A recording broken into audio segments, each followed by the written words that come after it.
Here's what is true. The TIF districts aren't as clear as they should be. There needs to be a page on the city's website, a link to each one of them, what has happened in it, what's available. There needs to be better engagement with neighborhoods about what's in their TIF district and what is eligible for expenses. This is all true for old TIFs and any potential new TIFs.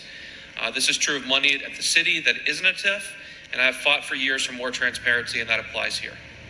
Here's what isn't true. Money from TIFs is given to developers.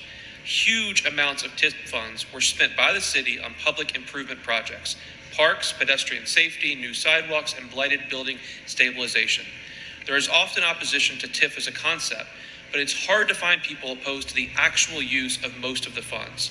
Vernon Manor in Corryville was saved with TIF, and now it's part of the expanded Children's Hospital. Westwood has pedestrian safety projects funded by TIF. Evanston had King Records stabilized.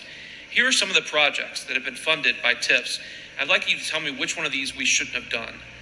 Washington Park renovation, Oakley Square renovation, King Records stabilization, Dana Avenue streetscape with new sidewalks in Evanston, Corryville Auburn Avenue Triangle Park renovation, Short Vine streetscapes would have benefited neighborhoods and new businesses, Vernon Merritt parking garage for Children's Hospital expansion, Walnut Hills vacant historic building stabilization, including historic Paramount building, the Liberty Street Road Diet and safety improvements, which I sponsored, the Main Street streetscapes and safety improvements, which I co-sponsored, the ADA improvements downtown, making our city more welcoming to people with different abilities, the Incline District parking for the Incline Theater in Price Hill, renovation of blighted historic Price Hill Masonic Lodge into a community center, Westwood Square design funding, which I sponsored, Harrison Avenue pedestrian improvements in Westwood, Madison and Wetzel community-backed projects removing blight and adding new housing.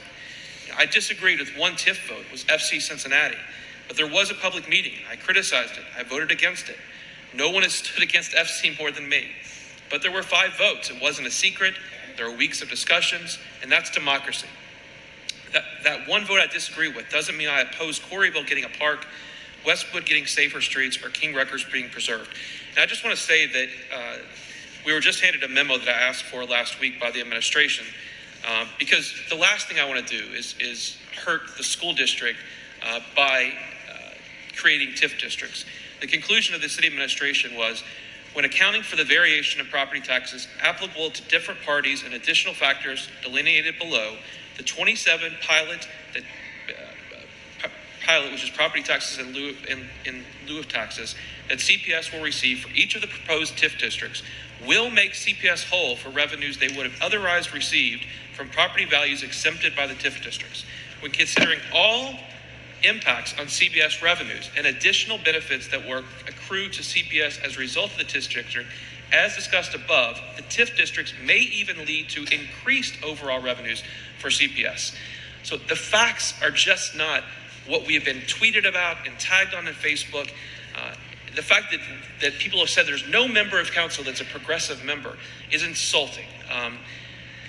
The facts say that TIF districts help our neighborhoods. Every single community council was engaged. Every community council either voted yes or did not vote to take a position. These are going to benefit our neighborhoods, and they will not harm the city. Facts matter, and the facts that have been spewed to us are not true. Very, very well said. And I'd like to add